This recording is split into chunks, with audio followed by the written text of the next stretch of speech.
Bonjour à tous, suite à la rupture amoureuse, un des principaux problèmes est la perte de confiance en soi.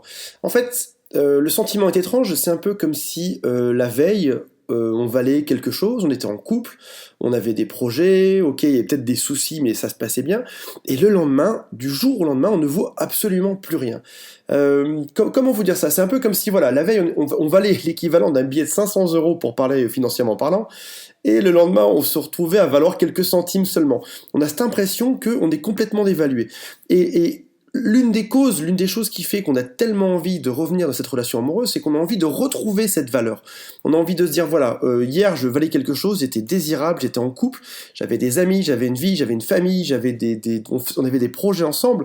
Aujourd'hui, je ne vois absolument plus rien, et ma seule façon de reprendre de la valeur, c'est ça qu'on pense en fait, à tort, hein, on va voir après pourquoi, mais on se dit, voilà, la seule façon que j'ai de reprendre de la valeur, ça va être bien évidemment de reprendre ma place, de revenir là où j'étais, et quand je vais revenir à cette place où j'étais précédemment, quand je vais replacer le pion pile au bon endroit, eh ben je vais retrouver ma valeur. Non seulement je vais retrouver l'amour de ma vie, mais en plus je vais retrouver ma valeur, et les gens arrêteront de me poser des questions, et j'arrêterai d'être ridicule aux yeux de mes amis qui me disent mais pourquoi est-ce qu'elle t'a quitté, pourquoi est-ce qu'il est parti, pourquoi vous vous remettez pas ensemble, etc. etc. Donc voilà. Pourquoi est-ce qu'on a cette impression? Bah forcément, quand on se fait quitter, déjà on nous reproche beaucoup de choses. Notre ex nous dit voilà, je te quitte parce que si, parce que ça, parce que je ne supporte plus ci, parce que je ne supporte plus ça. Après ça, ça peut aussi être parce que l'ex a trouvé quelqu'un de mieux, quelqu'un d'autre. Donc là, c'est encore plus difficile pour l'ego. Donc là, on se sent encore plus dévalué suite à la rupture amoureuse. Ça peut être aussi parce que on se dit tout simplement voilà, aujourd'hui mon ex m'a quitté, donc ça veut dire que mon ex préfère être seul plutôt que d'être avec moi. Donc là aussi, encore une fois, c'est dur, c'est de se dire que notre propre présence est pire que le fait que c'est affreux ce que je dis, je le réalise en même temps que je le dis, mais notre propre présence est pire que le fait que l'autre soit seul en fait. C'est-à-dire qu'on est pire que rien, quoi. C'est vraiment ça le truc derrière. Et à chaque rupture amoureuse, personnellement, je l'ai ressenti. Et en fait, ce que j'ai jamais compris personnellement, c'était pourquoi est-ce que, voilà, en seulement un claquement de doigts, en une minute, je passais de tout à rien dans ma tête. La seconde d'avant, j'étais quelqu'un de génial, qui avait confiance en lui, qui valait quelque chose, et la seconde après, je passe à plus rien du tout. Je suis un moins que rien. On me reproche tout. Tous mes copains sont en plus là pour admirer cette espèce de grande décadence, cette espèce de grande déchéance que j'ai tout à coup. Et pourtant, je suis toujours la même personne. J'ai rien changé en moi. Je suis toujours fringué pareil. Donc il y a vraiment aucune autre différence, si ce n'est le fait que mon ex m'a dit que elle ou il partait. Donc je vais vous proposer un défi parce que je sais que déjà vous aimez bien les défis. En plus, vous avez été quasiment plus de 80% des gens du podcast à y participer la dernière fois. Donc je vais vous proposer un défi et j'aimerais que ce coup-ci on soit pas 80% mais 90% à y répondre et à faire ça ensemble.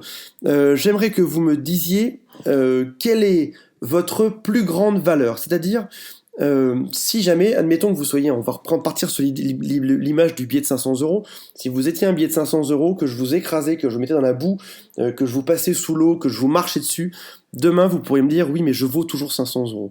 J'aimerais que vous me disiez aujourd'hui voilà, malgré tout ce qu'on vous a fait, malgré la rupture, malgré ce sentiment d'avoir échoué quelque chose, malgré le fait que vous avez peut-être des reproches de la part de votre ex, de vos amis, de votre famille, de la société, de tous ceux qui vous fréquentent de manière générale, quelle est votre plus grande valeur? C'est-à-dire que même si demain je vous mettais dans une prison sans eau, sans électricité, sans rien, vous auriez toujours cette valeur. Peut-être que votre valeur, ça va être que vous êtes quelqu'un de courageux. Peut-être que votre valeur, c'est que vous êtes quelqu'un de rigolo, peut-être que votre valeur c'est que vous êtes quelqu'un de fidèle en amitié, de fidèle en amour, peut-être que votre valeur c'est d'être quelqu'un de serviable. J'aimerais que vous m'envoyiez, il y a un formulaire de contact qui est tout en bas de cette page, j'aimerais que vous m'envoyiez au plus vite, Antoine, ma plus grande valeur c'est...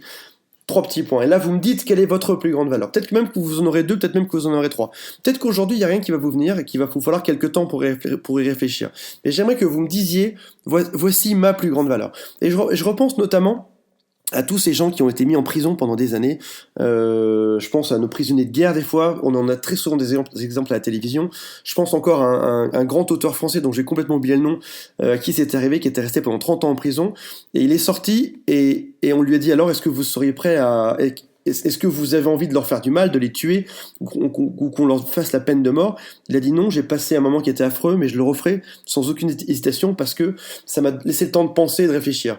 Donc là, on sent bien que même un homme, quand on lui enlève tout, il lui reste quand même quelques valeurs. J'aimerais que vous me disiez quelle est votre valeur et on débriefera dans le prochain podcast. Je vous promets de garder ça anonyme et on verra tous ensemble que finalement, malgré ça, on a des valeurs. Et si ça vous paraît ridicule, rappelez-vous que vous êtes quelqu'un de génial et que cette rupture ne peut pas vous atteindre sur les valeurs qui sont le fondement même de votre personne. Voilà. Sur ce, je vous laisse et je vous laisse m'écrire ce petit message.